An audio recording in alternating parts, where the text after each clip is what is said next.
Good evening to everyone. I am Angel Samson, and together with Miss Bete, Miss Galay, Miss Elamparo, and Miss Rubio, we are to discuss the different types of memorandum.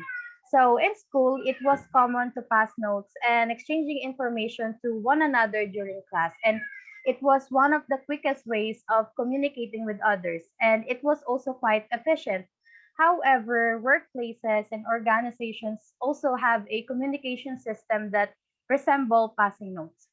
But the notes they pass are just as concise and effective, but more formal. And this process of passing around small and informative messages within an organization is known as memo writing. So let me just give a short overview about memo writing as it was discussed by the group 3, and they are the one who will give you the overall information about memorandum specifically for teachers, the parts, the format, the tone, and etc. And that is why our focus are merely about writing different types of memorandum. So next slide, please.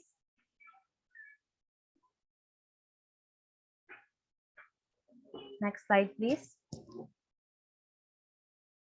All right. So when we say memo or memorandum, it is a document used to communicate policies, procedures, or related official business. And it has been defined as a written reminder. And in the same sense, it is used to remind and inform those concerned about decisions that directly or indirectly affect them.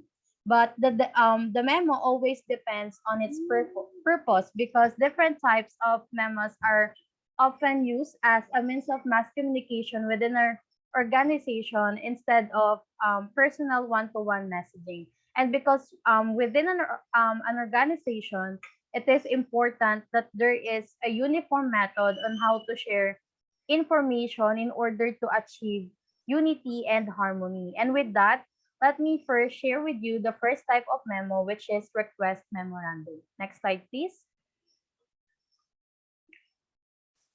So the objective of these types of memo is to gain a favorable response to a request.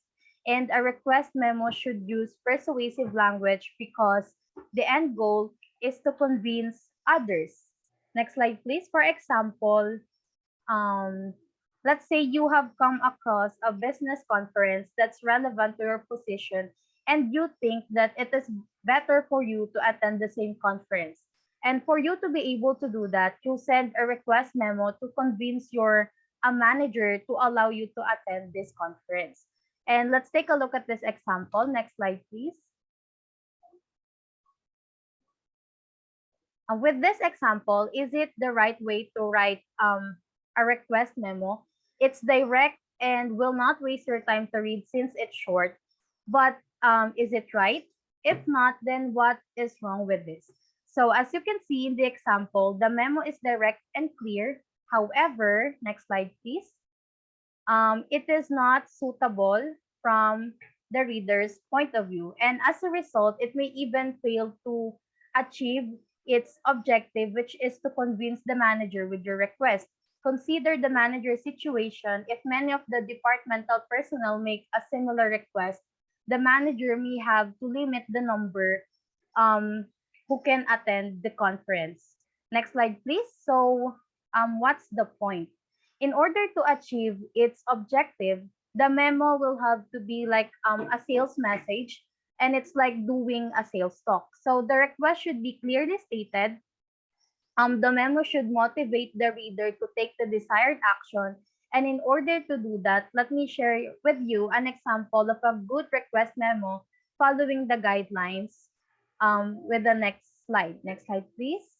So this good example have guidelines, and the first one is the request should be clearly stated. So in here, they clearly state the reasons for the request which the company will also benefit. And then the reasons for the request, letter B, should be presented, meaning to say the example states a good reason which the manager can be convinced with the seminar he is requesting to attend. And letter C, if any financial costs are involved, they should be well explained. So in the example, the one who writes the memo clearly explained the financial cost which includes exact amount and exact purpose. And also, letter D, all expenses should be justified. And in the example, he also clearly justified the expenses that the company might shoulder. And then letter E, recommendations for action should be presented. Letter F, throughout the memo, tact and diplomacy should be used. So overall, if the memo is persuasively written, it should be easy for the reader to say yes to the request. So following these six guidelines, the memo has been improved.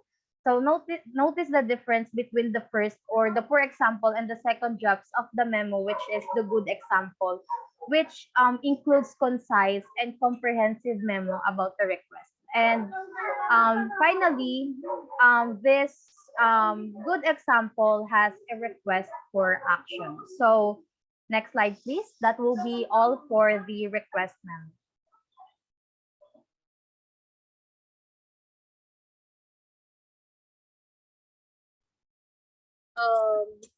Hello, can you hear me? Yes. So for today's discussion, I will talk about the confirmation memo. So what is a confirmation memo?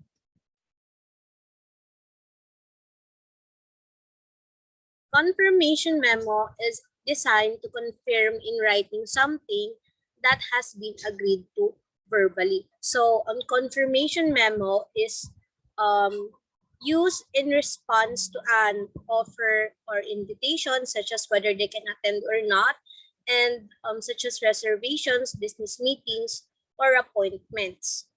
Other ways you may use these confirmation memos are to document verbal agreements to ensure there is a confirmation in writing or to respond to a job offer. So I have here examples of these types of memos can be observed in situations that need agreement between two or more parties. For instance, for example, you agree to finish on time. If your manager agrees to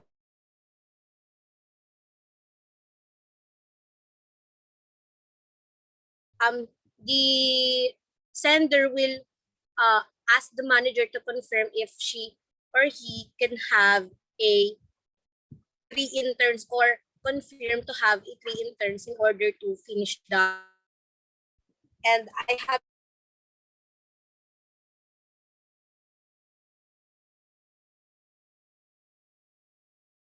the date, the recipients of the sender or the receiver. And as you can see here at the start, this is a confirmation. So from the word at the beginning, it really confirms that this kind of sample memo is a confirmation memo.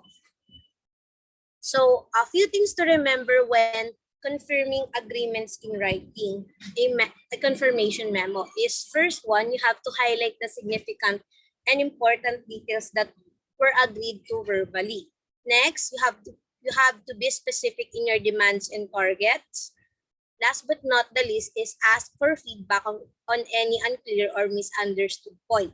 As you could see here a while ago in the example, the confirmation memo ended in, if you have any questions, please call me. So this has uh, good guidelines of having the confirmation memo. And we also have here the guidelines in writing a confirmation memo. First, you have to include the letter header, which has the date, the recipients, the address, or the number or the email. And then you have to start with your explanation and add detailed information about confirmation. Sometimes it started with, this is a confirmation letter or memo, or sometimes it explains why this memo has sent. And you have to highlight anything you might have attached. And you have to end it with a supportive statement. So I have here an example of my own confirmation memo. As you could see here, the letter header, the date, recipients, and then the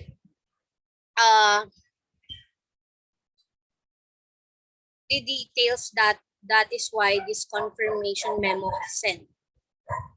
This is an example of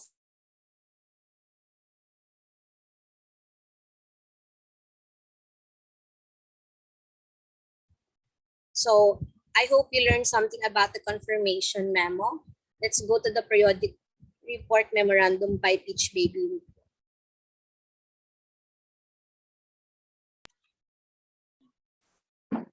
Hi, hello there. This is Peach Baby G. Rubio, and let's talk about periodic report memorandums. Next slide, please.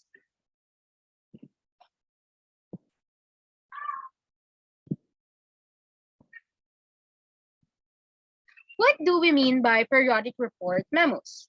Periodic report memos are memos which contains monthly cost control reports, quarterly sales reports, and are submitted at regular intervals. Since these type of memos are written frequently, they are designed and pre-printed so that the writer can complete them quickly.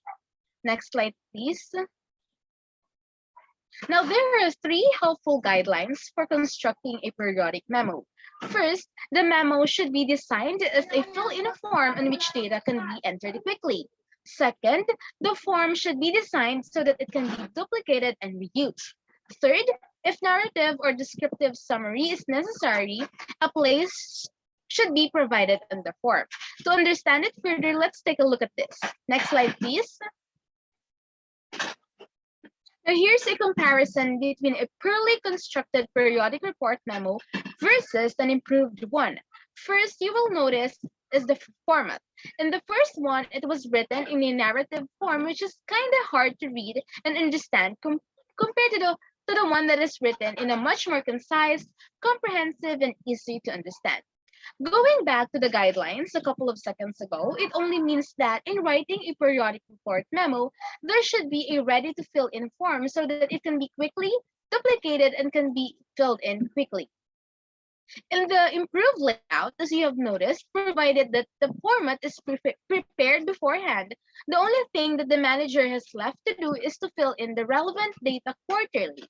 And that is it for my part. It's very quick and short. And now let's proceed to the fourth type of memo to be discussed by Miss Justina Niñabete.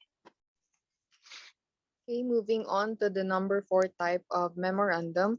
It is the ideas and suggestions memo. So sometimes memos are used to convey ideas or suggestions. So in order to send in ideas and suggestions regarding an issue or topic that has been previously discussed, an ideas and suggestions memo is used. So very often, managers ask subordinates or their employees for suggestions for tackling certain problems in their company. So it can also be the other way around, where management can use this type of memo to ask for ideas or suggestions from employees. So in such instances, an ideas and suggestion memo is required. So aside from that, it is also one thing that provides information and as to how ideas and suggestions are submitted or collected. Next slide, please.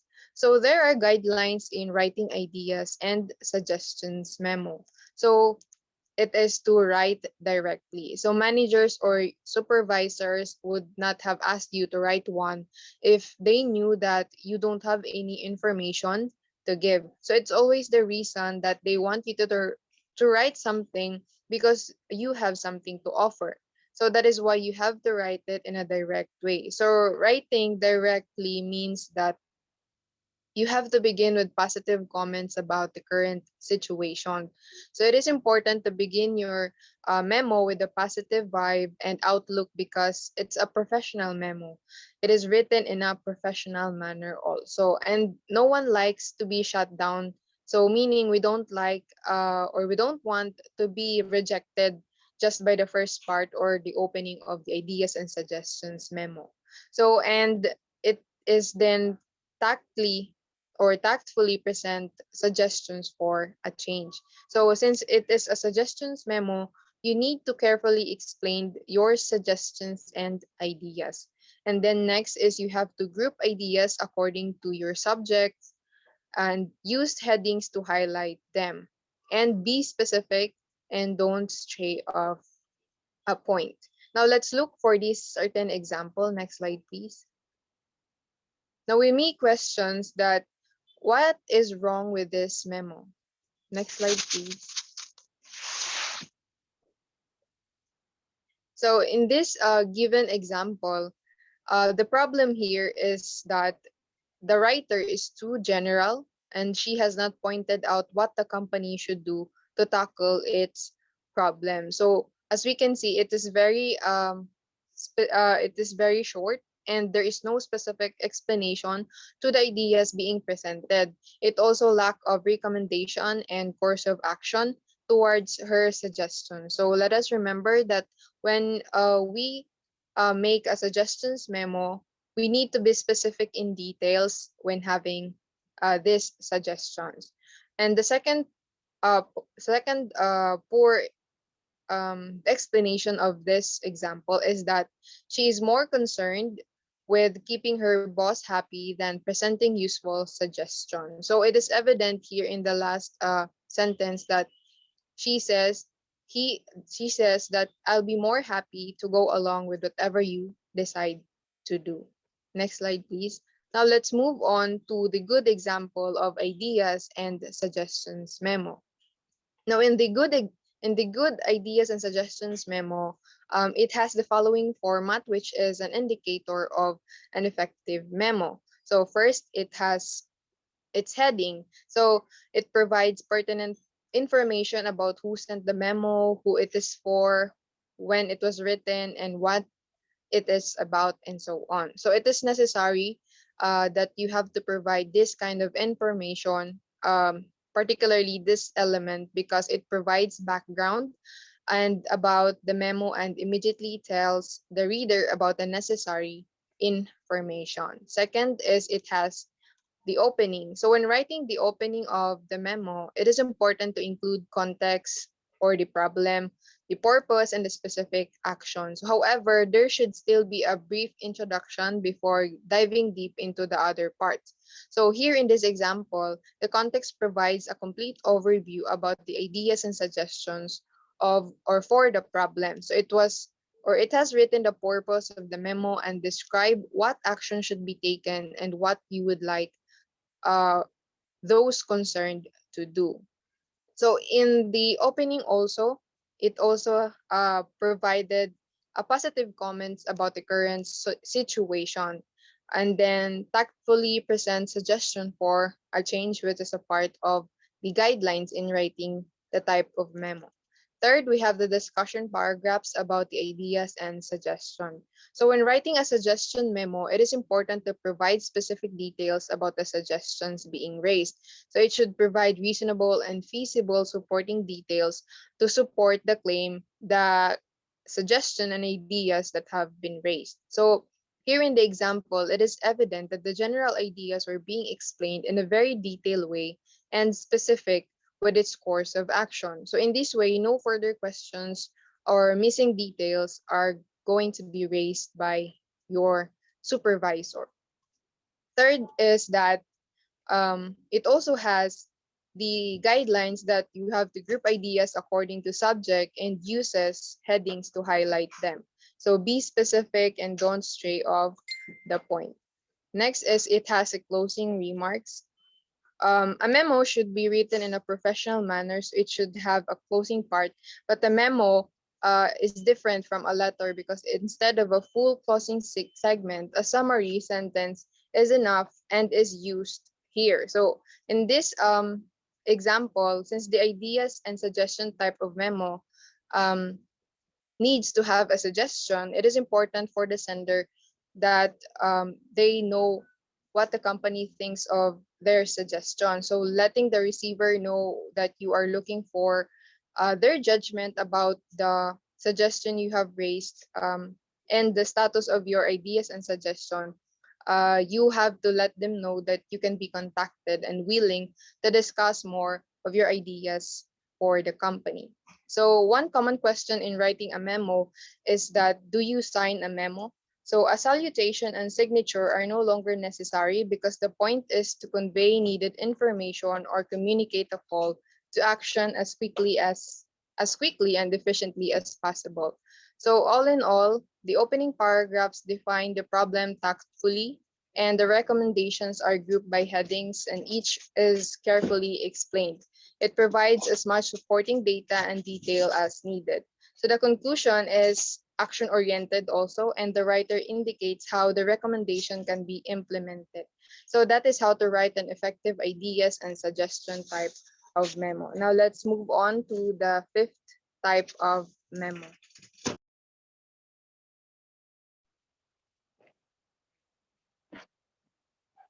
Can you hear me? Yes.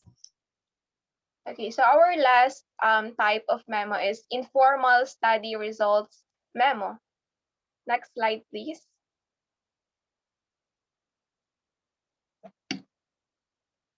Organizational personnel are sometimes asked to write the results of an informal study in a memo. The objective of the message is to present the information in an easy to read, understandable form. So if we are talking about the language used here in informal study results memo, from the word itself, informal, so it should be understandable form or casual, spontaneous, and natural, but should still be written with a business-like tone. Okay, so your professional image depends on perfect spelling and grammar, but you can usually get away with a few down-home expressions. So edit for wordiness and get directly to the point. And remember to use language to communicate your ideas effectively and efficiently. Next slide, please. So here are the guidelines that are listed and should be followed. First, state the purpose at the beginning and stick to it. So just like what I have said, get directly to the point. So we have the opening segment in the memo, but wherein the purpose of a memo is usually found in the opening paragraph, and it includes the purpose of the memo, the context, and the problem. Next, use headings and subheadings to make the reading as easy as possible. Present data in the findings section and interpret it in another called conclusions or other similar terms. Of course, the essential component of a memo, the heading segment, which follows the general format. So we have identification lines such as date, to, from, and subject. Then present data in a findings section. So this is the context. It is the event, circumstance, or background of the problem you are solving. So you may use paragraph, list, or few sentences to establish the background and state your problem. And then interpret it in another called conclusion or other similar terms. So you can use other term like recommendations, task segment, etc. So here it is an essential portion of a memo because this is where you should describe what you are doing to help solve the problem. With that, we can make the reading as easy as possible. Next, be specific. Stay on the point and address different issues one by one systematically. So include only as much information as is needed by the decision makers in the context, but be convincing that a real problem exists. So do not tremble with insignificant details. But if you are having trouble putting the task into words, consider whether you have clarified the situation. You may need to do more planning before you are ready to write your memo. And lastly, unless there is good reason to do otherwise, write the memo in informal language and use personal pronouns. Because as we all know, memo is often less formal than a letter, but should still be written in a business-like tone. And then you may use personal pronouns to make sentences shorter and clearer. Because your choice of personal pronoun will determine if you are writing in the first person or the third person. Next slide, please.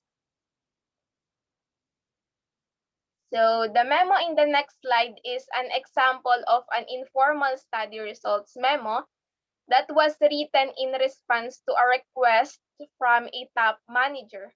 The opening paragraph states the purpose of the memo. Headings and subheadings act as signposts for the reader. Specific numbered points make the memo easy to read and understand. Next slide, please. So let's take a look at the example. So we have here the headings, the essential component of a memo. We have complete and current date, reader's name, where the letter came from. Um, and subject, what the memo is about. And we can see that it is clear and concise. This is the topic and focus of the memo. In addition to our identification lines, memos differ from letters in one other subtle way, whereas letters are signed in the signature line. Sa letter, makikita natin sa pinakamababa yung signature, but here in memo, are initialed next to the from line. But unfortunately, we can't see the initials after the name of VJ Swara. And then in the opening paragraph, stated here why you are writing and what topic you will be addressing. So this is written as a response to a request from a top manager. Also, this is about customer complaints that they have received. And next, in the findings are the problems or the complaints they have received. So there were three major complaint areas such as product quality, refunds, and price. Next, the recommendation or the steps that needed to be taken. This segment provides a brief statement or the key recommendations you have reached. So after the reader has absorbed all the information, you want to close with a courteous ending that states what action you want your reader to take. Okay? And lastly, remember to proofread and to check your document for grammar or spelling mistakes. Next slide. And now we are done.